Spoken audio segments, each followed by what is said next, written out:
Hello, everyone. My name is Laura, and I am the Volunteer and Events Coordinator for the Calgary Horticultural Society. So, welcome to our Seed to Table session on growing garlic.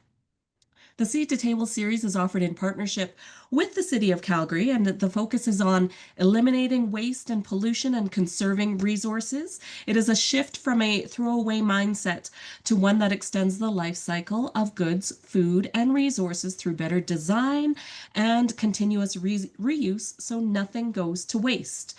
The Seed to Table initiative is a low input growing initiative that goes through each of the steps required in a gardening journey. And the classes and resources in this series will help you become a increasingly self-sufficient and save money and reduce waste. I would now like to introduce our instructor, Joanna Tschudy. Joanna is the Society's Community Development Coordinator and a landscape designer who thoroughly enjoys combining her education in horticulture and visual arts with the years of industry know-how, and whether it is in person, on the radio, on television, Joanna loves sharing her experience, expertise, and helping Calgarians use their outdoor spaces to their fullest potential. Welcome, Joanna. Thank you, Laura. It's so nice to see a full online room for garlic. Yay, garlic. Cool. Do you want me to just take it away? Absolutely. Okay, cool. I will let that person in. Thank you so much, everyone, for coming out tonight. I wanted to ask, and I'm so bad at, I wish we were in a classroom together for real, but maybe just think about it or throw up a hand. Have you planted garlic yet this season? Ever before? So just trying to gauge people's experience and familiarity with garlic. And then two, kind of all throughout the day and leading up to this class tonight, from the time I planted my garlic right before it snowed on Saturday till now, I've been thinking about how garlic it like enhances my life and my journey with garlic since I moved to Calgary just about 2 decades ago. And then how it all ties into the circular economy work that really is what has inspired the Seed to Table classes that the Calgary Horticultural Society offers. I feel super lucky to be part of something that I love so much. I'm really thrifty and I love to do things where I'm using stuff that would normally either go in the recycling bin or be thrown away or just surprise you in what its use could be. And those things find their way into my garden spaces. And I love it because sometimes who cares what it looks like? If it works, that's great. If you're getting a good harvest, that's what counts. So yeah, and the more that we can save money, create paths of waste diversion away from our landfills, I think that in the end that leads to like a more balanced ecosystem in Calgary and hopefully the world. So a girl's got a dream, and that's what I do all the time. That's mostly what I do while I'm gardening. I'm sort of off daydreaming in my head while my hands are busy. But anyway, before I jump into the presentation about the how and the what of garlic, I just wanted to share that I recently spoke on a panel for the Bonus Food Week, and it was around food sustainability. And I was asked, how am I sustainable in either in my professional gardening or my personal gardening life? And garlic is the very first plant that I reached peak garlic. So not just peak garlic, but sustained peak garlic. When you think about how do we, I guess, supplement our diets through our gardening here, unless you really have a big space or you're so well coordinated with other growers that you're bartering and doing a lot of things in community. Um, it's pretty hard to think that you could feed yourself year round with the food that you grow in our short growing season. But garlic is one of those plants that I have found a way to do that. And it feels really good. It's like that little skinny feather in my cap, but I wear it proudly and I love the garlic that I grow and trade and plant in different places and eat. So yeah, so we'll jump into it. Yeah, it's just weird to be nerdy about garlic, but there's so many benefits to having garlic in your life. So if I can help you learn how to do it, then you're off and running. And I want you to know too, I'm about to show you about like a dozen slides But honestly, if you spilled garlic cloves in your compost pile and they got buried in some soil and leaves, you'd have garlic next year. So it can be as simple as that. You can tune out recording over, or you can stay tuned for like some of the finer details that will help you like get a little step ahead on how to grow garlic in Alberta. All right, so with garlic, if you're totally new to it, and I don't know how to check if people's hands are raised on my first question, like have you planted your garlic yet this year, or have you ever planted it?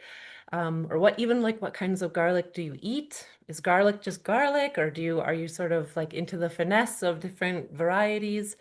Um, yeah, anyway, uh, not all garlic is the same. And that's why I ask, like a lot of us see these, or kind of when we think of garlic, we have these like braided garlic. I think they're called ristras. But anyway, these like beautiful little sort of country kitchen images that come to mind. And that is generally soft neck garlic because you can braid its soft neck or stem into these beautiful little practical decorations that you can keep in your kitchen or your pantry.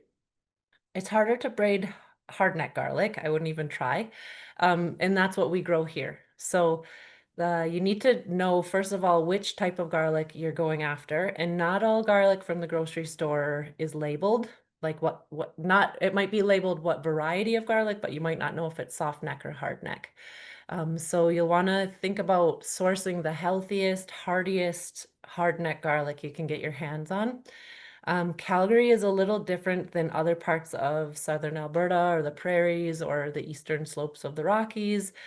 We are close to the mountains, so we get all kinds of fantastic challenges in our growing season. We have Chinooks that is probably what affects most of our plants' hardiness, and that happens in the winter. And then throughout the summer, we have hailstorms and drought and heavy rain and hard clay soil and jackrabbits and deer and all kinds of stuff that come through and turn gardeners' hair gray, but also makes us really strong and tough.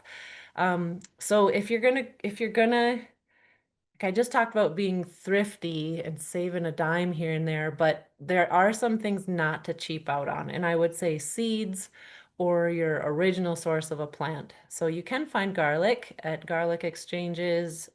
You can trade with friends, neighbors. But if you don't know anybody and you're going out to purchase it, don't do that trick where you just buy some from the grocery store and it's starting to sprout and you're like, well, try this. You can try it, but I can't guarantee your success.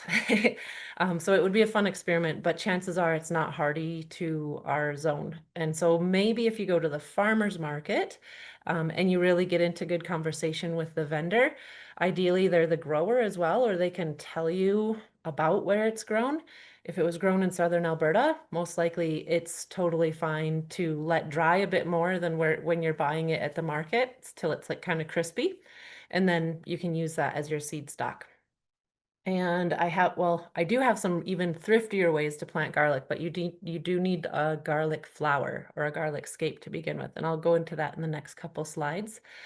Yeah, so as I said earlier, our household has reached peak garlic and we have enough now. And that took not just skill in planting and curing and storing, excuse me, but knowing how much we eat. So I found some years I'd be like, okay, we're not going to put in as much garlic because we're getting near the end of it, even though we love to eat garlic. We sort of started rationing garlic. And then other years I was like, holy cow, we've got too much. And it went into everything. That's when you get creative with different preservation methods, pickling it, canning it, turning it into paste, freezing it, all these different things you can do. Um, but yeah, you have to find a way of treating this edible bulb in a good way that it will store. And not all of us have ideal storage facilities. And then also you need to treat it in a certain way to help it get ready to go into the ground and grow just enough that it then stops and goes dormant and sits all winter and comes up in the spring. Hopefully not during a Chinook, which I have seen happen, and it's not the end of the world. But yeah, so that being said, with garlic, like what I notice is what you put into it is what you get out of it. So you can drop some cloves in the ground and kind of ignore it and not even give it much attention through the growing season, and you'll still get cloves in the end of summer, fall. But if you tend it more, if when you plant it nice and deep, you mulch it so that it's protected from our Chinooks. Um, and then in the summer, you water it and keep weeds away from it, and clip back the flower. All these things, again, I'll go into more detail with the coming slides, but then you'll get bigger bulbs. And I'll show you, I've got two examples from my own garden that are perfect proof of how I am. Some areas of my garden get more attention, and I'll show you. But yeah, there's a lot of fun ways to take care of your garlic. It's super easy and low maintenance as far as vegetables go. Um, it's not too picky with soil, which is great because our soil often tends to be really clumpy and full of clay and really sticky. And either that or it's basically like dry concrete. So hard to find things that enjoy that, especially root vegetables. But we are lucky in that in southern Alberta, we can grow a lot of really good root vegetables. Yeah, and so it's not too picky with soil, but the ideal soil for most annuals, most vegetables, most bulbs would be loam. And loam is this type of soil that is kind of spongy, so you can squeeze it. And when you release your hand, it sort of kind of holds its shape, but it's a little bit crumbly. It can be different colors. Generally, here it's like a dark brown. You can smell it, and to me, it smells amazing. So it shouldn't smell bad, or it shouldn't smell like, heavy manure or like nothing. And it shouldn't blow away when you blow on it. It should be able to hold its shape a little bit, but not quite like clay where you could make a pinch pot out of it. Um, yeah, and then I guess too, like this, one of the bigger questions I get is people ask about timing of planting it, and most garlic goes in the ground in the fall, stays dormant all winter, and pops up first thing in the spring. But let's say you miss that window, that's fine. You can still plant garlic in the springtime. And people are always like, really? I had no idea. But I don't want you to miss a whole growing season with no garlic in your garden. So just plant it and know that the bulbs will be a little bit smaller. That's it. They'll just have to make up for that lost time. So they might need a little bit more care and love. Yeah.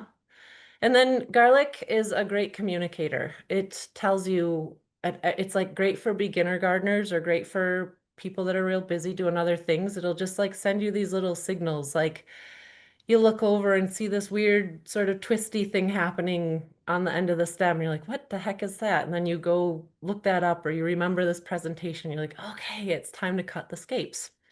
And I'll talk about why you would bother doing that. Or it's starting to die back and you're thinking like, oh, everything else in my garden is really green, but it's August and now 3/4 of this plant is brown. What does that mean?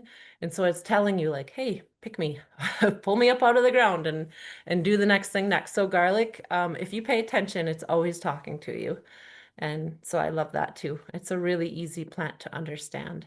So yeah, so let's get into how to actually plant it. And so garlic, when I mentioned that you can grow garlic on the very cheap, you just need a connection to the seeds.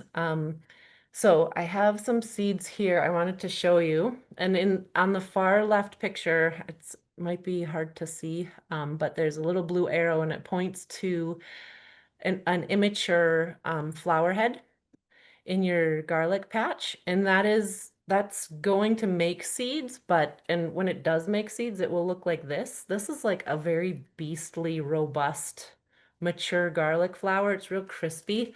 And it's got giant seeds in here. They're the biggest I've ever seen. I just was excited to share this with you guys. And I'm just breaking off the outer husk, which is what you see really green in that picture by the blue arrow. And so now you can see these weird little bulby looking things, and this is at the very top of the plant. So this is the farthest away from the soil, but so anyway, these little flowers will continue to grow and grow and grow. And in the middle picture, it shows immature flower seeds so that it's been pollinated or they kind of set themselves. It doesn't need pollination actually. And those seeds are called bulbils if you want to be real nerdy with your garlic. And then the picture on the right shows the seeds. They're a little bit more mature, ready for planting. They're just a little darker in color, a little bit crispier. this flower head has been, these seeds have been in my car. They've been in a greenhouse, a hot greenhouse. They've been like in the bottom of my bag for like 2 weeks. So it's sort of, I've lost it and found it a few times, and still great for planting.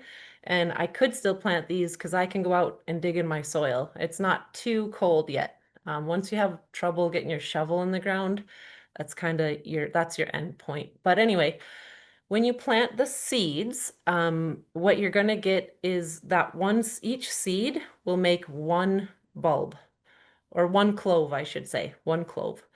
And so, and again, I have one of those here. I'll show it in the next slide. That's one, that's an undivided clove. And that comes from the seed. So it's like the seed's like that big, and then you get this clove. And that's 1 year. That's one growing season. So that's from fall till the next fall. That's what you get. Um, and if you started with these flower heads with the seeds, which can be gleaned, with permission from community gardens, or if you do know of some vegetable farmers in the area who, bring in garlic crops to sell, ask them. Just say like, hey, do you ever have garlic scapes? That's the fancy word for a garlic flower.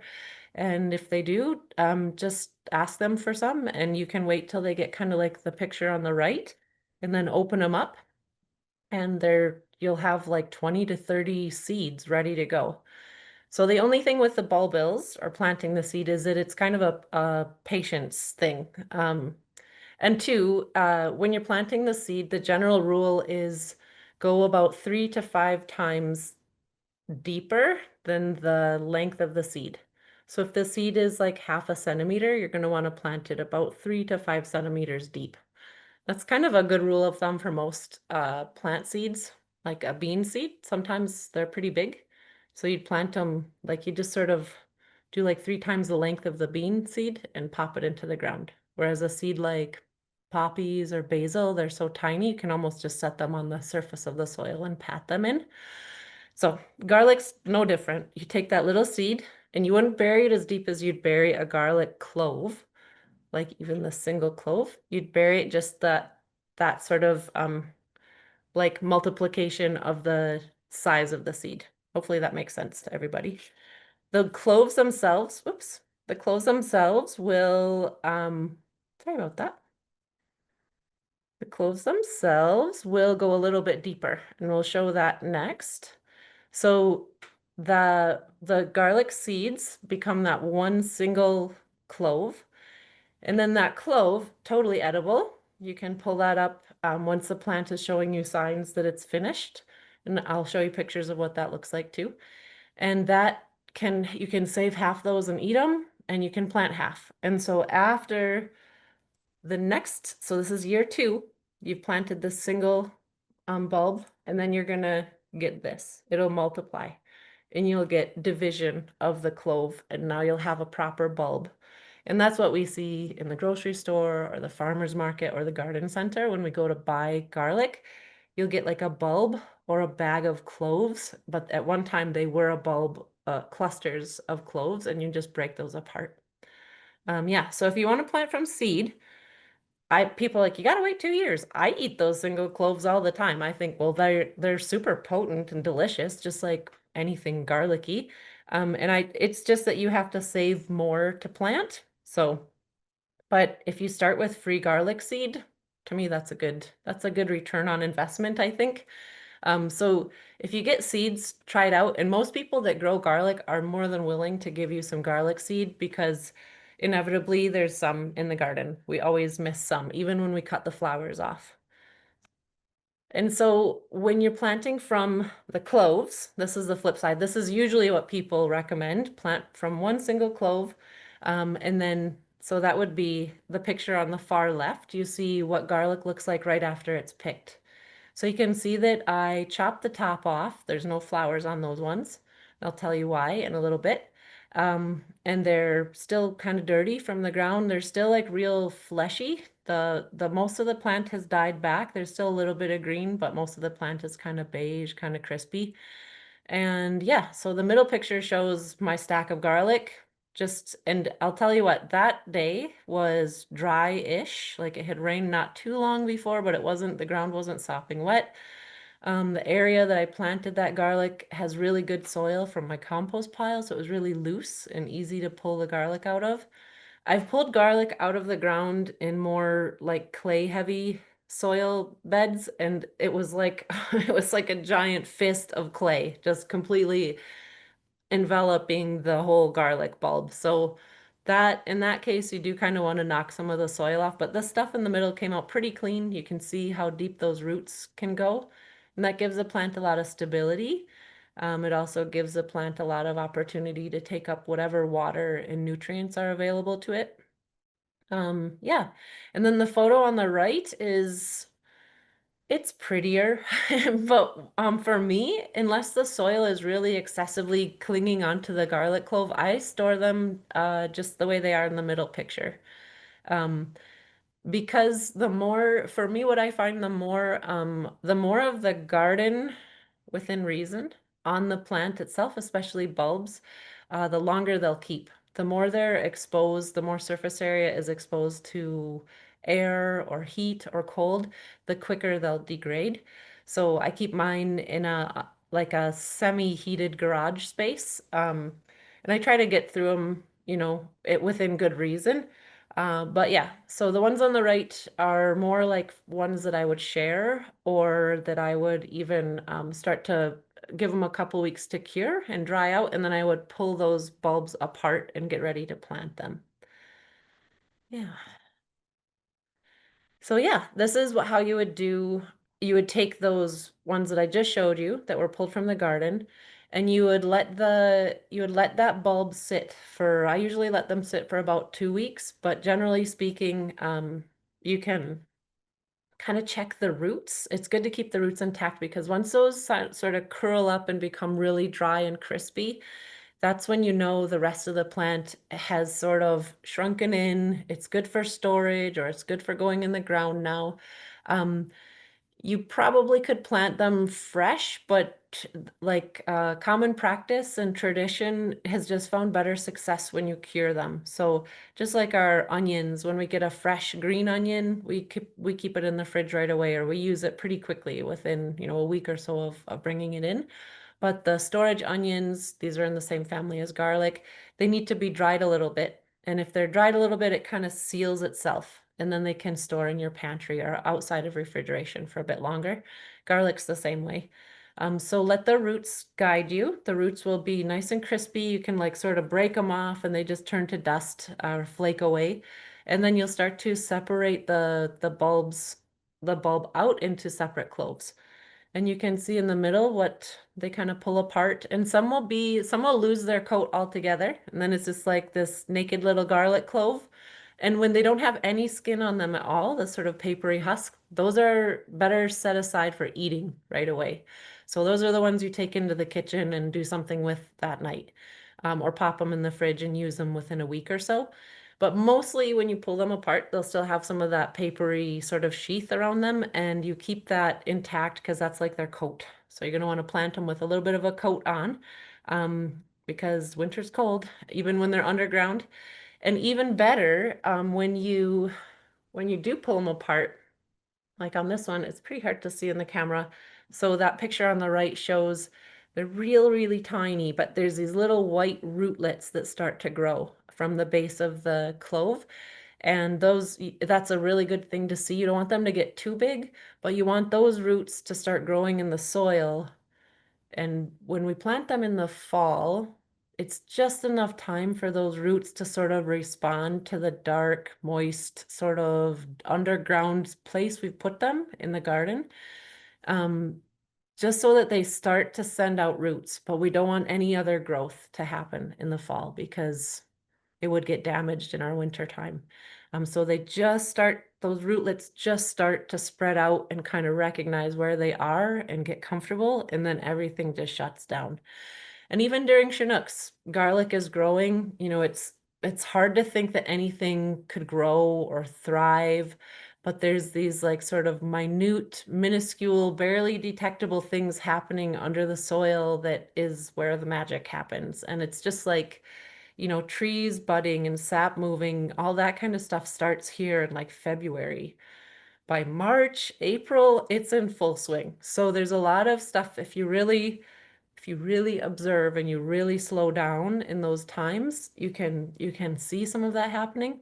But those little roots getting established is key. That's why we wouldn't wait too long or plant too soon because we want to get that kind of timing right.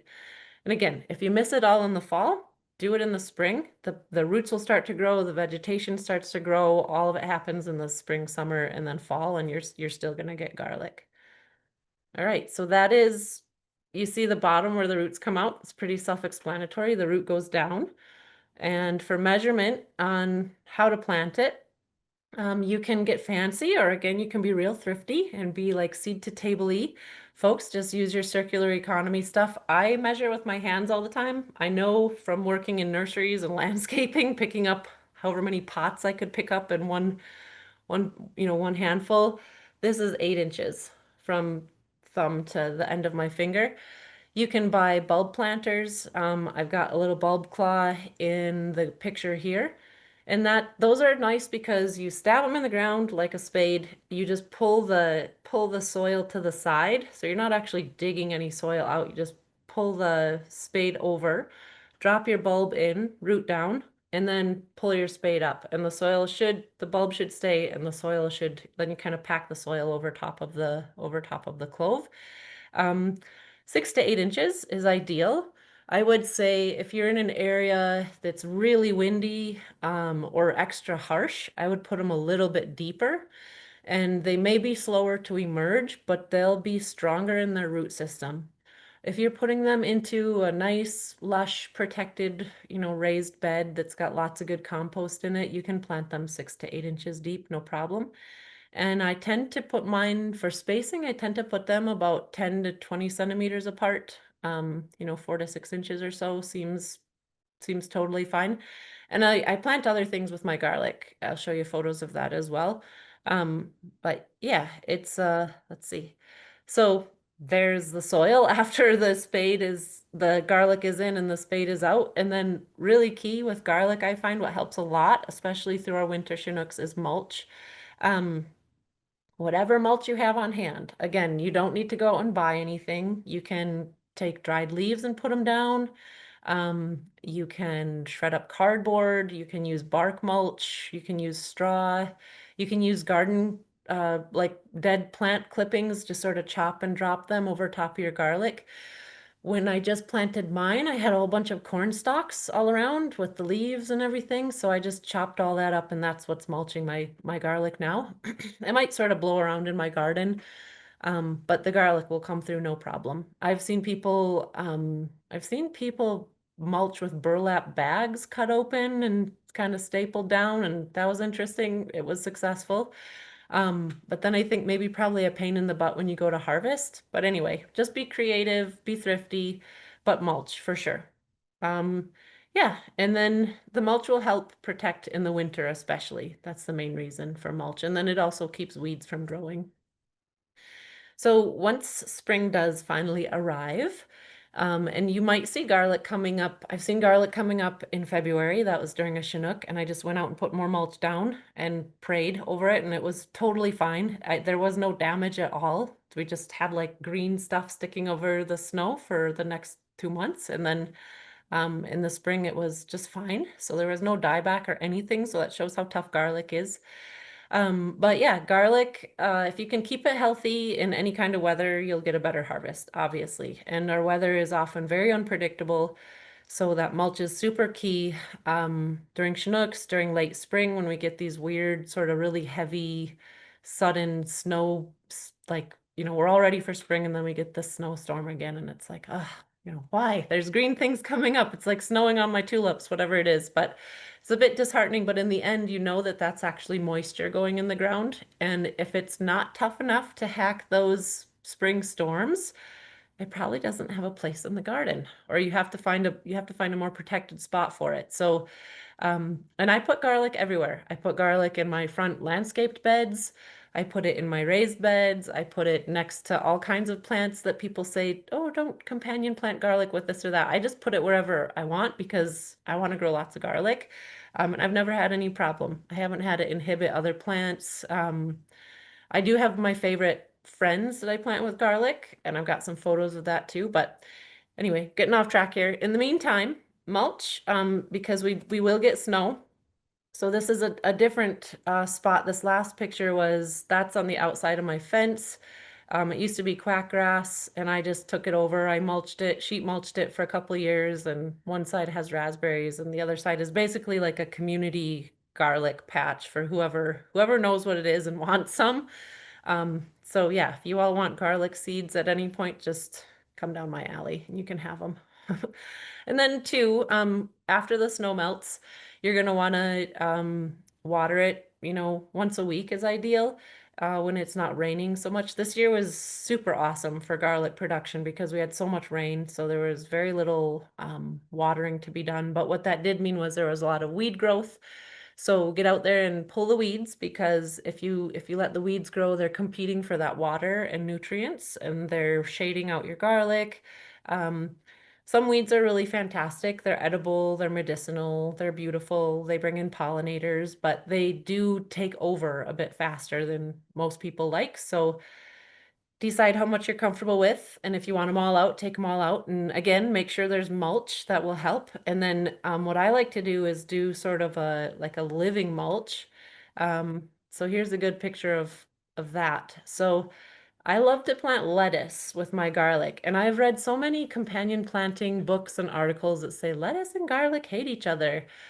I don't know what kind of lettuce or garlic people are planting, but mine does really, really good. And I would say they're two of the least maintenance, higher maintenance things that I plant.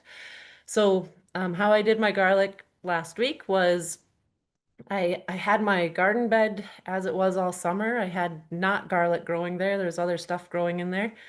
I kind of cut all that away, harvested everything, cut and dropped the plant material. It wasn't a lot, just a bunch of stems here and there that I cut up fine and left right where they were growing. And then I always feel like my garden beds drop soil level every year because the plants are taking up so much. And I don't know, I'm always like, I don't know, 5 or 6 inches from the top of my raised beds with the soil level, and it never seems to change. So what I do was I just laid all my garlic out on the chop and drop stuff, the plant debris. I just set it there, like good spacing. And then I had some lettuce that had gone to seed in the next bed over. So I just took those seed heads, which are like miniature dandelions. So you know that they're gonna poof and go everywhere and probably already had. But I just took those and crushed them up all around the garlic. And then I topped it all with compost, probably 3 or 4 inches of compost, and then the corn stalks cut up for mulch. And in the spring, this is what it's going to do. I mean, this is planted. You can tell that lettuce was planted in a row. So there, you kind of have to be intentional in the beginning, but after the first season, if you let a few lettuce heads go to seed, you've got lettuce seed for life. And even if you don't want it, it'll just come up next year. Easy to pull. The sparrows might pull it for you, or rabbits or whatever might get it. But I find the lettuce is really nice because it shades the roots of the garlic. It keeps any weeds from growing. I can eat the lettuce, which is the main reason that I let it do its thing. And then it also never, like, it doesn't compete with the garlic. The roots are shallow on lettuce, so they're kind of like above the bulb anyway, so their roots are never in the same spot.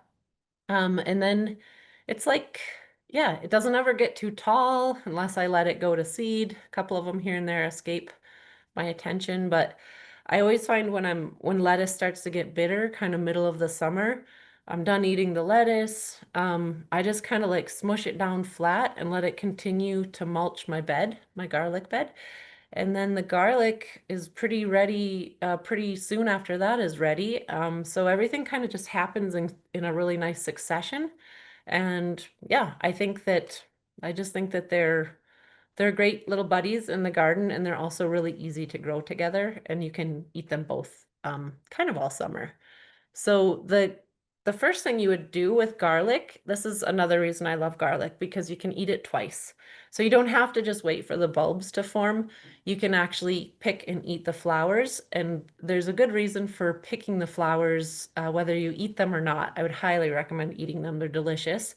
And it's free food. But if you grow the flower out, the plant is putting a lot of energy up that long, skinny stem. It's making this big, crazy looking flower. It looks like a Dr. Seuss looking plant. You can see in the picture on the right, they do these like little twisty loop-de-loops. So they're really beautiful. I love them. And if the flowers do come to maturity and open up, pollinators also love them. So if you have a patch of garlic, you can let some go to flower all the way because they're really pretty, and then you'll get the seeds. So try that out. Um, and you'll be happy to have some, like cool little hoverflies and honeybees and native bees and bumblebees like them. They're sort of a good like trap crop too. I don't find too many pesty bugs get after them, but lots of pollinators love them. So if all this energy was going to the flower and you've now clipped the flower off, that plant is still, doing photosynthesis and creating all this energy, but now it's like, oh, it just slides down into the bulb. And so the bulb is just going to get that much bigger and juicier and healthier because the plant doesn't have to focus above ground as much anymore. And ultimately, that's why we grow garlic, to have those big, juicy bulbs at the end of the season. So my mom always taught me, my mom was a big gardener, my grandma too, and they always taught me that when the garlic loop-de-loops twice, that's when you cut the flower off. Um, that's nice. And I I try to do that, but when I have time is when I cut the flower off.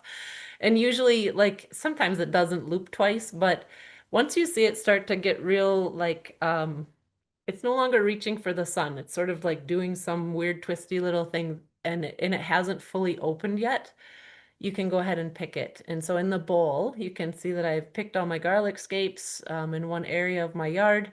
And those, you can eat them like they are. That's a kind of a mild garlic. It's raw, so be ready for that sort of pungent flavor. But what I do is I put them in my food processor, or you can chop them fine with a knife and make almost like a, not quite paste, it's just like a really finely chopped mash of these sort of like softer parts of the stem and the flower head. And then those go into Ziploc bags. I kind of like press the bags flat and pop them in my freezer. And then when I use my last garlic clove from storage, I have all these Ziploc bags of mashed up, ready to go garlic scapes that I just break off pieces from the frozen part from the freezer, pop it back in the freezer. So that carries me through pretty much the summertime. So garlic cloves in storage, the bulbs last most of the winter. And then usually around spring, summer, I'm switching to my frozen garlic scapes. But we're eating our own homegrown garlic year round. And they're like a fancy garnish in a restaurant. I'm sure you've seen them before. They just sort of plop the whole garlic scape on the plate and call it garnished. But you can chop them, you can fry them, put them into soups, eat them raw. You can put them in the blender and blitz them up to make a salad dressing or a marinade. Like use them just like you would garlic. They're amazing. Yeah, so great flavor, pre-harvest. I love that. I love being able to eat garlic in multitudes of ways. So go ahead and deadhead. That's called cutting off the flowers. And then for the rest of the plant, so you've cut the flower. That usually happens like August, sometime in August, very weather dependent. So this year, I think it was kind of the middle of August that we started to dry out a bit, and the flowers on the garlic started to twist around and look really funky. And so I got out and cut them down and processed them and got them into the freezer. Also, garlic scapes are really fun to mash up the way I talked about, and then spread them on a dehydrator tray or into a cooler oven if you can keep the temperature real low, and dry them out, and then toss them back into the food processor or the blender, and you can make your own garlic powder. So again, there's like a zillion ways. You can make garlic salt. There's all kinds of things to do with these scapes or cloves. You can just like, your imagination is the limit for what to do with them. Um, yeah, so Once the scapes are off, the summer is already ending. Like we kind of go out with a bang in our vegetable gardens. This summer seemed like it was like a nice, easy, like trailing off sort of season, which is it's a luxury. I don't count on it. You never know when we're going to get a hard frost that will sort of flatten everything. But garlic is super tough. There is some timing sensitivity around picking the bulb, and that is only I want you to, and you'll get it right by not getting it right a few seasons, and then you'll be like, oh, okay, don't let it dry out too much. So you're looking at the picture on the left. You still see some green in the above ground portion. There's the stems, there's the leaves. I would say like 2/3 died back, and it doesn't look healthy anymore. I mean, it is healthy, but it doesn't look like it's thriving. It's just sort of waning now. It's kind of ending, and usually at this time of the year, like the nights are getting colder, the daytime is still really hot. It's usually really, really dry, just like we have just experienced here. And so the plants are kind of like, yeah, I'm done. I don't have any more energy for this. I'm just going to go dormant, which is a great thing because we know all the water, all the nutrients, all that energy is now fully stored in the bulb. So that's when we pick it. Um, I love to follow, and again, like grandma and my mom, they would say, pick root bulbs or underground fruiting plants like carrots, beets, turnips. Turnips are sort of above ground. Um, yeah, root veggies. So garlic would be included. Do that when the moon is full or heading towards being full because all of the moisture is stored below ground at that point.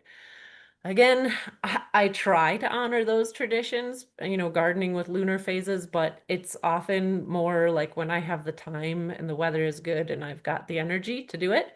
So when the plant is 2/3 died back, you're going to go ahead and pop a garden fork into the soil and pull up your garlic. If your soil's really loose, you can actually just pull it right out. Again, it's like really fun. Kids love doing this. It's super easy. But if you find it's like the stems are snapping off and now you have to go searching for your garlic bulb, use a digging fork and try to go a little, like imagine at the base of the stem, give it 3 to 5 inches. It's just so that you're not spearing the cloves because that makes them pretty unusable. You can't store them or really eat them at that point because they're kind of stabbed open and full of soil. But yeah, so if you let the plant get too dry, like fully dry and crispy, that stem pops off really easily, and you'll actually have a bunch of garlic hidden in the ground that you're gonna have to turn your whole bed over to find it. It's just more labor than I want you to do, and I mean, the harm in it is that you just don't get as much of your garlic out of the ground, but guess what? Now it's already planted and it will come back next year. So yeah, it's just like we grow it to eat it, so you might as well get your harvest in while you can. And then storage, a little note on storage. We're almost to the end of the presentation here, but for keeping it, just think of the way you store your garden seeds. And if you don't store garden seeds, think of all the things a seed needs to open up and then deny it of those things as best you can. And back in the day, we used to have like root cellars and cold rooms. We don't really have those. I wish that new homes were planned with these things in them, but I don't have one. It would be amazing. I've thought about digging one into my city yard, but maybe you need a weird kind of permit for that. So again, I'm lucky. I have a garage that I can pop the heater on if I need to. That's a luxury that not everyone has. So you want to find like cool, not frozen, dark, ideally consistently dark, and you can achieve that by putting things in a box or a cooler. You just don't want like a lot of change. Also, moisture level, you want it to be dry. So, and breathable. So you don't want to put it in like a plastic bag where, like in a cabinet where you're like opening the cabinet and there's light and dark and light and dark. You want to keep those conditions consistent until you're going to use it, um, for eating, ideally. So yeah, cool, dark, dry, good airflow if you can.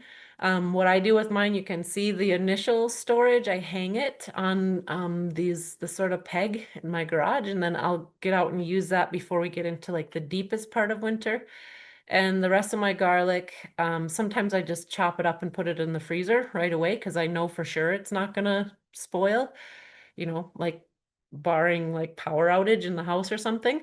Or you can pop it into like a really efficient cooler and put it someplace like a utility room or your basement or even an entryway. But wherever you keep wherever the coolest place is in your living situation. And I know that's hard sometimes in like condos or apartments, but try and find that cold spot, and then that's where your garlic goes. And ideally, it's in like a cardboard box wrapped in newspaper or a cooler, again, wrapped in something breathable like newspaper or cardboard. Yeah.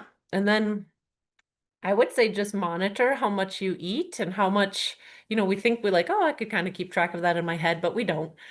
So think about like how much garlic you actually go through in a year or in a winter even, and then plan for that. And I always tell people to plant more than they think they'll need because then you have lots to share, you have room to make some mistakes, and you have lots to plant for next season. So a little bit of planning, a little bit of reflecting, and you should be able to grow as much garlic as you would eat in a year. And yeah, hopefully I've given you all the tools you kind of need to get through that. I would love to talk now with everybody. I'm going to maybe stop my presentation. This is the last slide. Whoops. Let me give you this last slide here. Where is it? There we go. This was the bed that this was an Inglewood community garden, and this one, I don't think that one has the burlap in it, but the bed next to it, they'd laid out flat burlap and the garlic was growing through it. And I was like, that's pretty creative. I would just do lettuce myself because then you can eat more than one thing. But this shows how meticulous you can be with planting garlic. These folks had run little strings and they dropped little cloves all along the strings so they're all spaced just right. So you can get fancy. It can, if you have a mechanical sort of mind, you can do things like this, or you literally could toss garlic seeds and scuff some soil over them and mulch it and they would grow too. So you can be as loosey-goosey or as technical as you want with garlic, and it'll be the gift that keeps on giving for sure. But thanks for your attention. Hopefully I didn't talk too fast, and this is a good time to pop your questions either into the chat or unmute and go Yes. ahead. And Laura, if you have questions, I have no idea what's going on in the chat. There is. Okay. There is a question. So if anyone else has any other questions, please do put them into the chat box. But we have a question asking, could you clarify that now is the time to plant? Now is the time to plant, although the ground is getting that hard crust of frost every morning. So I think this comes with just exposure to garlic. Be that little root. So it's like it's not as comfortable like this morning as it was maybe a week ago. Well, I don't know. We had, yeah, a week ago, but a week ago Saturday we had snow and it was really cold. So I like to say sometime right around the first hard killing frost. And that's when your tomatoes go down, all your like basil, all those plants are like, they're now black. That's like when things are just like, yeah, if you missed it, it's done. That's a killing frost, and that usually happens in the beginning to middle of October. So I would say anytime between, you know, the very, very, very last harvest you're pulling in on other plants and that hard killing frost. And this year I was, for the first time ever in like 17 years of planting garlic here, I got it in like a little early maybe. Normally I am in a winter jacket, snow falling on me, kind of cursing under my breath, like huffing and puffing, like steam coming off my face, but I'm freezing in my fingers, and I never have any problem. So as long as you can work the soil and you can get down that like 8 inches or so of depth, it'll be fine. Yeah.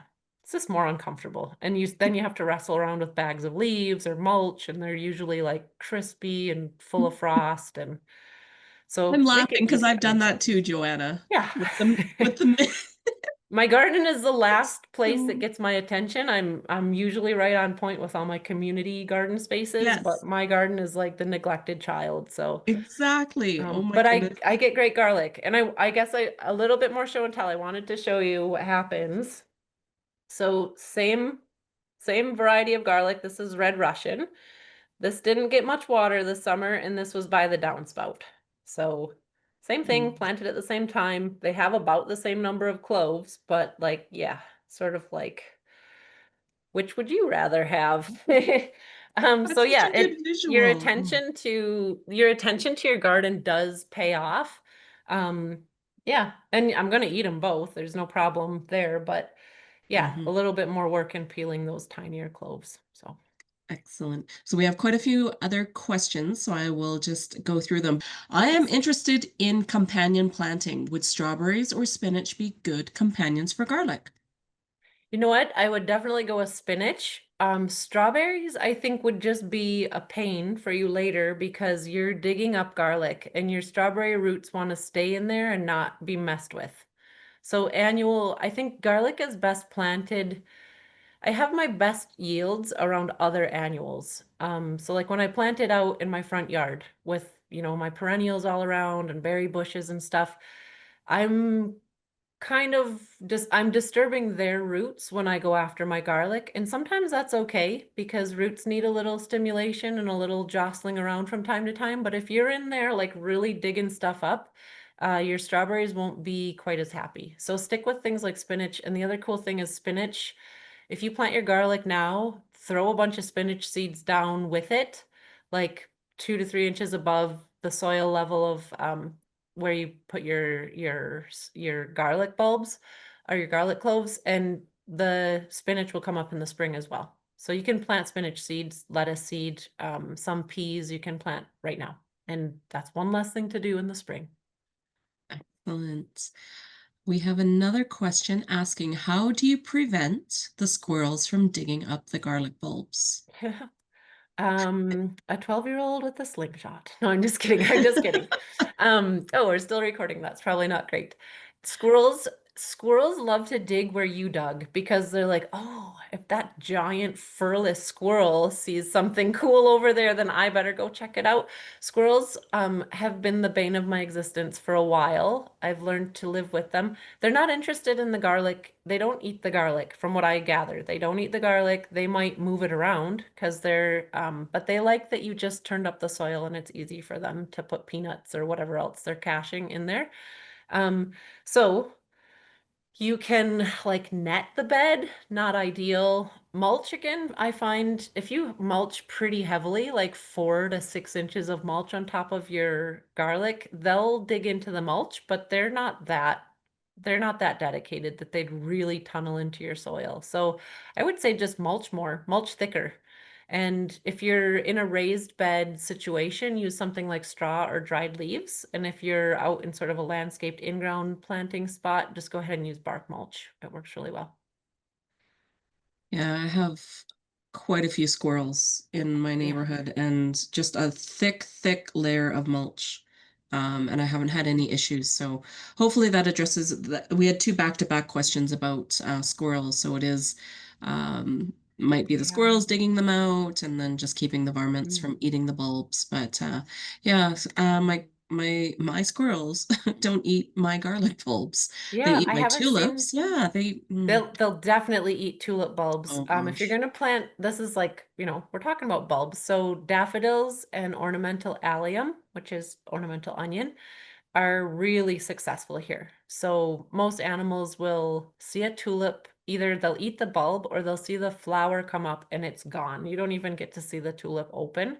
And deer, rabbits, squirrels, they love tulips, but narcissus, daffodils, crocus, those tend to be left alone. So you could just put your money into those instead. I mean, tulips are beautiful, but yeah, they Mhm. could be a sacrificial crop. And yeah, I think squirrels just they're just digging around. So they're probably relocating them or tossing them around because they think that they're like alien peanuts or something. But um, try and deter them structurally so that mulch or figure out some other way of doing it. Like, in the meantime, like pile a bunch of boxes there or put your wheelbarrow upside down over it for till it's too cold for, till squirrels are starting to go dormant. Like find ways to just pile stuff there and they shouldn't bother it. Excellent advice. Another question about how much water should we put water in after planting the garlic bulbs? That is a great question, TS. Some people swear by watering in their garlic. I never once have. Never watered it. I also plant mine a little later than most people. So I just don't want to encourage it to grow at all. And you know, when you leave garlic like on your windowsill or kitchen counter and it grows roots in midair with nothing, once you put it in soil, there's enough going on in there that those roots are going to respond with growth. So I don't want to encourage too much growth. So I've always shied away from watering. Some people would just maybe wet the soil down real quick. Especially, I would say maybe do that on top of the soil, throw your mulch on, then you're done. But that's more to like get the mulch to sort of adhere to the soil and not blow away. Um, I don't water at all. So other people do water and they also have success. So you got to find your own way with that. Try a little bit of both. Don't water some, water others, see what happens. Excellent. Question from Jan. What are your favorite varieties to grow? Ooh, red Russian for sure, because Yeah. it's just massive. Like this is my head and this is red Russian garlic right here. This again, it was a good year for garlic. Red Russian I find to be really just really hardy. And they make big cloves without too much input from me. I've also grown music, which is a little bit more white colored, a little bit milder flavor. And I don't know if I say it right, but rocambole is another one that I've had good luck with. In the end, I try to separate them out when I harvest them. Like I label them, I keep them separate, but in the end, I'm just like, man, it's just red Russian wherever I look. So that tends to be the majority of what I plant. And the very first garlic I ever planted, I sourced from the farmer's market from some growers. Lund's Organic Farm had garlic. I was chatting with Mr. Lund, who was the farmer, and he gave me all the info I needed. And that's the stuff that I've used ever since. I've had stuff gifted, but it's always been some other source of red Russian. So that's what ends up in my garden. And it's got these beautiful purple and white stripes on it, so it's kind of pretty. Yeah. I also grow Matechi. Oh Matechi. yeah. Hmm. Super hot. So Yeah. if anybody's a garlic head like me, it's very hot. So you Nice. can. And the bulbs, the cloves are huge. So, anyways. Another question. Should you change locations of garlic planting every year, or can you use the same plot from year to year? That's a great question. That is something, I think garlic is one of those crops that you can rotate less often as other ones. But we do know like garlic is just like any other being in the garden. It's taking what garlic needs. So the things that make garlic thrive, those nutrients, that growth habit, that's all happening year after year after year. So I think the important thing with garlic, aside from like site exposure, I guess I should have mentioned this too. Like you can plant garlic in shade, but full sun is ideal. Partial shade is okay. You'll just get smaller cloves. Um, but yeah, I think feeding your soil would be the more important thing to do. And if you're moving it around, you're probably like you wouldn't necessarily have to amend the soil because it's going to find what it needs in other areas. It's not already depleted by previous garlic crops. Um, Garlic does sometimes have like fungal issues. So if your soil is having fungal issues, um, there can be in that case, you definitely want to rotate crops, but you're probably moving that fungus around then at that point. So it would be like scrap everything and start again would be the best bet. It's pretty rare to see fungal issues sort of multiply with garlic, especially here. I don't think our soil is really conducive to it, but in other places where soil structure is different and the climate is a bit different, I mentioned my friends in Manitoba who grow vegetables, they sometimes are dealing with this and it can ruin whole garlic crops, and that's devastating for them because it's such a expensive crop and they do get their money back when they're selling it. But yeah, so if you can move it, if it's a pain to move it, just feed your soil. Make sure you're putting in as high of quality compost as you can get your hands on and, give it a couple inches of new compost every year and it should be okay. That's a good segue into the next question saying, is fertilizing helpful to get bigger bulbs? I wouldn't. this is my way of fertilizing everybody. I'm really, again, this is the seed to table in me coming out, but I just make compost. And my compost is my soil, it's my fertilizer, it's my mulch. Um, I mean, I do try to top my compost with something additional plant material, dried leaves, chopped up plants from the garden, whatever it is, just to keep it from blowing away through the winter time. But I wouldn't even know what to, I guess like NPK, if you're looking at a traditional fertilizer from the store, you'd want one that would stimulate root growth. Uh, I would just make sure you've got really good compost going in with your garlic every year. And if you can't get compost, a really great additive would be like worm castings, which you can pick up at any garden center.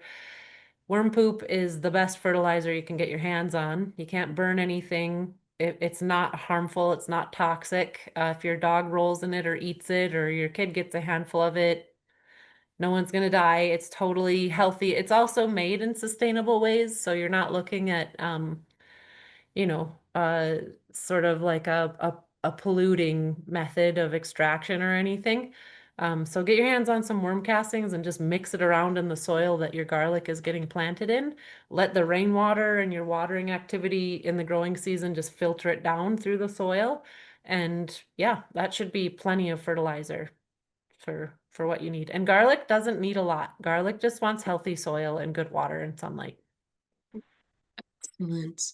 Yeah, interested in hearing what varieties people would like. It's a rabbit hole where you start to look at all the varieties of the hardneck garlic and what different attributes they have because I never realized that there are so many different types, and I like to have larger cloves with the thicker paper so that they're Mhm. easier to peel. And then I also like the ones that are super hot for when, if we're eating it for cooked or raw. But yes, go down the rabbit hole. It's amazing to look at all the different varieties of the garlic. And yeah, if anyone has tried planting garlic already, I know there was a hand that raised that said some people that I believe it was Stacy said that they had planted it before. So we would love to hear Nice. what different varieties that you had. Just another comment about our friend the squirrels. They've had squirrels dig up and possibly eat anemone corms. And then Mhm. the corms are hard as a rock, but yes, squirrels will get into everything. It is crazy what they will get into. Um, so a question about is there still a garlic exchange locally? So maybe I can answer that. Joanna, Yeah, I was gonna about ask two things, Laura. One about our garlic exchange, and then one about when we have like I know in the past, maybe at the garlic exchange or our harvest, we had a harvest fair, and then I think it's the Adam from the peony farm. Doesn't he also grow and source lots of garlic? he does, but I think Or he's actually shied away. He's oh, mainly okay. focusing on the peonies now because we did Oh, used to okay. get a lot of our garlic from Parkland peonies. But so Parkland to peony. answer the question about garlic exchange, if you're a member of the Calgary Horticultural Society, we actually have one of the member benefits is our two plant exchanges. So the spring plant exchange in May, and then we have our fall plant and garlic exchange. And so what happens with our garlic exchange is that for every two bulbs that you bring in, one is a donation to the society, and then the other one is then put in as an exchange, and you will be able to exchange it for another bulb of garlic. Or we actually do sell individual cloves as well if people just wanted to try it out. This year, our garlic exchange was on Saturday, September 6th. So we usually have it in September. And we had, I would say, a dozen different varieties of garlic. So everything from any of the stripes, the rocambole, oh, it was amazing. But yeah, so if Cool. that's a little nudge to have people join the Horticultural Society, the garlic exchange happens in the first 2 weeks, first week of September. on Saturday. And so that's where you can actually get garlic that you know has been grown in Calgary. It's been acclimated just by members of the society. And so everyone can chat about the garlic. And it was quite the sight to see because we also do grow garlic as well. And we grew it at Highfield Regenerative Farm.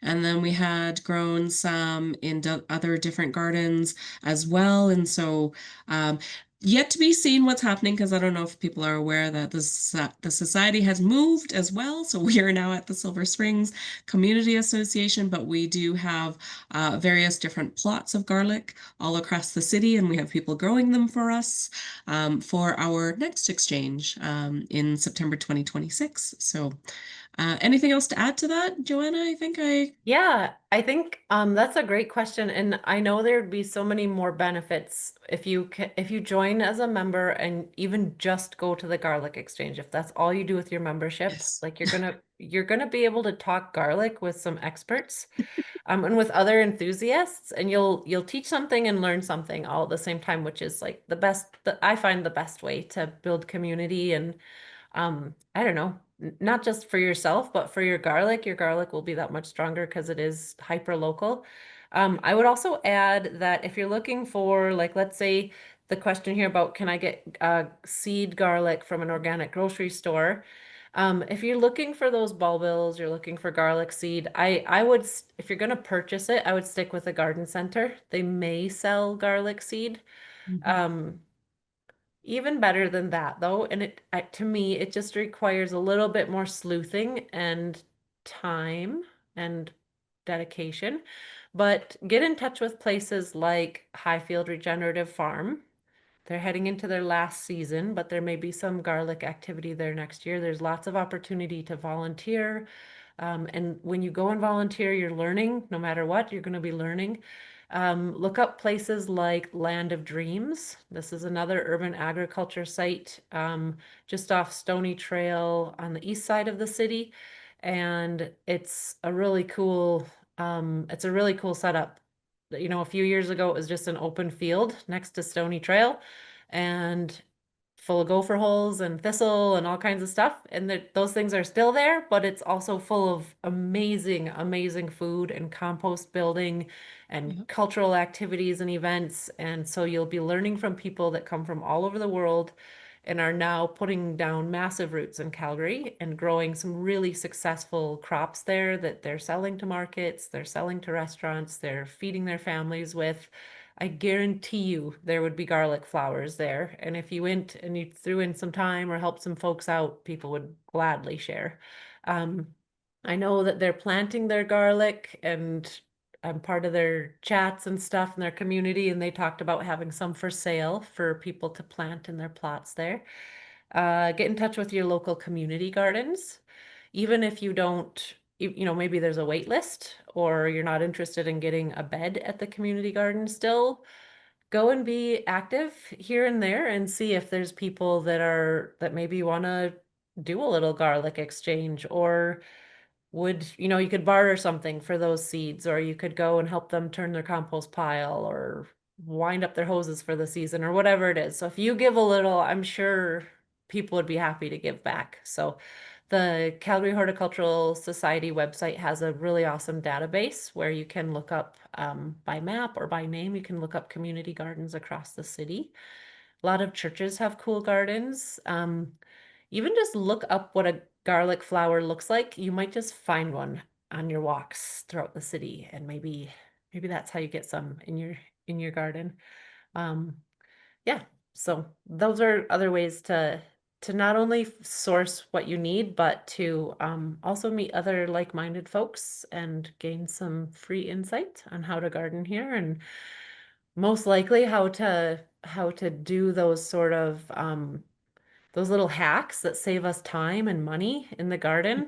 I feel like when I first moved to Calgary, I was trying to do all the stuff that I used to do where I come from on the Great Lakes, which seems like it should have translated well. We have winter, we have snow, but it is nothing like Calgary or being near the mountains. And I was just stuck in that steep part of the learning curve for way too long. And once I started going to classes with Cal Hort, reading books from the library, getting involved with my community garden, then that learning curve flattened right out and I felt supported. I had people giving me cuttings of things and digging up plants to give me and giving me seeds. And it just made me want to get really good at it so I could do that right back. And then now it's like 17, 18 years of doing that. And I love it. I'm like swimming in garlic right now. So it's a dream come true. Not Yeah. a bad problem to have. I have just put in the chat the link to community gardens as well. So if anyone's interested in just seeing all the resources that we have and the map, and yeah, that's such a great point. Is just to get connected with your community and being able to do local shares and that sort of thing. And that's what we want to try to build is just that the connections for people to be able to if they're new to Calgary or if they just have never grown garlic before, just to be able to have birds of a feather and just kind of talk and share everyone's experiences. So that is amazing. Let us know if anyone has any other different questions or if anyone has any good recipes for garlic. We're always interested in chatting garlic, and we still have some time yet, but it is amazing. Like I said, if you do go down the rabbit hole of the different varieties of the garlic and what what the flavor profiles of them are and because I know so a few things that I do when I have missed uh cutting back the scapes and I do get the bulbils and I don't plant from bulbils because I'm more of an instant gratification wanting to have it the next season harvest is that I do dehydrate the bulbils and then grind them up and make a bit of a garlic powder, so that's something that I enjoy doing. And but yes, those can be little potent packs of garlic, the little bulbs. They can. I think that's why I love like garlic is a true seed to table type plant because It is. and even young leaves you can chop up and eat. Get them before they get too tough when they're still tender, Yes. but pretty much every part of the plant is edible. It's just how willing are you to process bulbils or garlic scapes or single cloves or a multiplied bulb. Um, and I wanted to just open it up to I finished that presentation pretty fast. I think I was talking really fast. You were But good. if people do want to share recipes or what they do, not even just around garlic, but how they save money or upcycle things or repurpose things in their garden, how they're part of that circular economy at home in their garden spaces.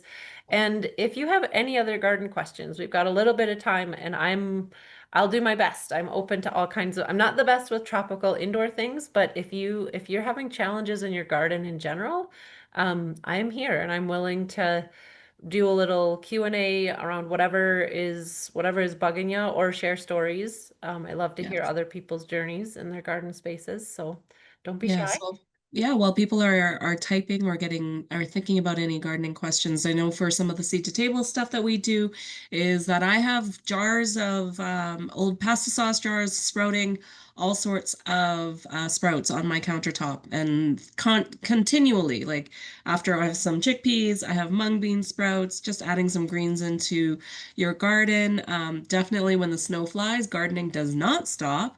Yes. We the gardening just starts. This is when I you have, have seed saving. I don't know. You can't oh my probably see gosh. this, but I have a bowl of corn. The Oh, cobs are look, like really small, but we're growing it out to save the seeds for heirloom corn. where did those come from? Which So garden, Joanna? this is from a few places. So some from Highfield, some from the Alex Community Food Center, and Oh some my from my home goodness. garden. So we are gifted seeds to grow out and trade back, a lot like the garlic exchange. And seed saving is planting garlic and seed saving and making my own pots is like how I really tap into seed to table gardening, where I just take waste products and turn them into what I need for my pots. I use newspaper and then I love it because it saves me work later. Saving seeds saves me so much money and it ties me to people that are just like my local heroes. So Yes. this corn, for example, my best cobs are up on top of the fridge drying. This is a tiny one, but this corn is um, like contraband corn. Because if you go online, you can find corn that's really like we'll have really sort of similar growing conditions in a place like Denver, for example. That's our Mm, sister city. So same thing. yes. They get Chinooks, east side of the Rockies, all the similar soil. And you can order heirloom corn down there, but it will not ship to Canada. Oh And my so goodness. there's corn that should be able to cross that border because it always has in like trading and bartering and planting along, communities that have grown and Mhm. traveled the Rockies. And so anyway, a local gal is trialing and adapting. She's breeding this corn to be super specific to this region. So Amazing. it is derived from Morado, Montana Morado, it's called. So purple mountain corn. And it's a corn that's really good in our cooler climate. It ripens up really quickly and it's for grinding or popping. Um, but it is beautiful. It is absolutely gorgeous. I think this one is maybe closer to one called Butcher's Blood, which is disgusting sounding, but all these heirloom corns are, heirloom seeds in general are kind of in peril if we don't support them and grow them and save them and trade them. So yeah, we're part of her breeding program, which is really cool. So It is so amazing. They look like little jewels. they are. It brings me so much joy to just separate them and look at all. I feel rich when I run my hands through these seeds. And to know too that corn has a journey way beyond this growing season and our involvement with it. And to know that this is corn that kind of done the old way. Like Hmm. it's grown here, it's grown in multiple sites. The best seeds are selected and Yeah. regrown every year. So it's a pretty cool, and there was no money exchange for any of this. This is all community building, and the plants are a big part of that community. Yes. And I think might be good to mention about CD Saturday. Yeah, for CD sure. Saturday. So I In don't know if March. people have heard about CD Saturday before. It generally is around the third week of March. And this is where it is a big market, indoor market, and it's been held at the Bowness Community Association for the past couple of years. And basically, it is local growers or local seeds. You can get all types of seeds that have been from local producers. And again, it's acclimated, you know it's going to be successful. You talk with the actual producers that are there, and you can get all types of seeds. And I know if you're looking for a really specific or a unique type, lots of different heirloom varieties are there, and of course, Mhm. supporting local. CD Saturday. So I don't know if anyone has heard about it before. Give a thumbs up if you've been to CD Saturday. But it is an amazing event just to be able to look around, and it's amazing what you can actually grow in our climate. Oh yes, so some Mhm. people have gone to CD Saturday. It's fantastic because Mhm. it is something I always look forward to because you do get to talk to the actual local producers. It's fun too because there's usually educational things happening as well. So there's classes. Usually Calgary Horticultural Society is down there teaching different things. It's free to get in. And yeah, it's just fun to meet other people that are excited about the same thing. I know Kath always gets her snake beans that are there. So the very, very Nice. unique types of beans that you can get. Not just beans, but a lots and the varieties of tomatoes that you can Yeah, get. the flavor. The Oh flavor is gosh. where I find heirloom varieties often pull through on flavor more than any other type of seed. Again, that's why like finding heirloom varieties of hardneck garlic, and tasting them and testing them out like Laura has with, do you like spicy garlic? Do you like it more mild? You start to be able to select for the things that are important to you, not just like what the grocery store sells. Like they need it to travel from so far away and get there looking fresh. that's not really what we care about. We care about, like, if we're growing it in our garden, we want, if we're going to slice those tomatoes and put them on toast, they got to taste like $1 million. And they do. So when you can buy those heirloom seeds, you're voting for the continuance of those traits in the plants. You're saying what you want as a grower, and I think that has a lot of mileage. And keeping it local and community based just keeps the strength right where we are. So it's not farmed out, it's not managed by any corporation or even any organization. To have a few people get together and put on CD Saturday, which CD Saturdays happen across North America, it's Mhm. just testament to how strong our growing community is in Calgary. Yeah, And to see hundreds of people come through the door on a usually snowy Saturday, it's pretty inspiring because everyone's thinking spring. yeah. Everyone's thinking about planting. That's right. It's a movement. I have put in the website, but the date hasn't been updated yet, but I suspect it's the third Saturday. But as that March, is usually there, in March. March, Mhm. yes. Does anybody have any other questions, or we can end a little bit early, Joanna? I'm If totally not, fine with that. If people have questions, I'm here. And I think speed talking and people are probably ready to eat a late dinner or call it a night. But I would say too, unless folks have questions, just tune into the Horticultural Society's events page. I love yes. seeing what classes are coming up, planning for different events. And yeah, make sure you fill out your evaluation so that, us teachers can keep on our game and make sure that we're delivering quality material. And yeah, I would also say stay in touch with the Hort Society on cool things that you do in your garden because we're always looking for how other people do it. Mhm. We have presentations, but we love to learn and see how other people are doing things. It Oh, helps us too. we're always learning. Thank you for joining us, everybody. People are saying very informative and inspiring. That's what we're here for. We're here to inspire people and educate about gardening. So thank you. Oh, look at all those rounds of Yeah, applause, that's Joanna. great. So thank you. Thank you, everyone, for joining us. And of course, thank you, Joanna. Always so nice to see you. I Yeah, always thank you see you too. online. Um, and yeah, so check out our website, calhort.org, and there are going to be more seed to table events that are happening. We do, of course, do it both in person and online. So just check out our What's Happening page for more information. So thank you again, everybody. And thank you again, Joanna. So have a great Yeah, evening, everyone. thanks. Have a good night. Happy gardening.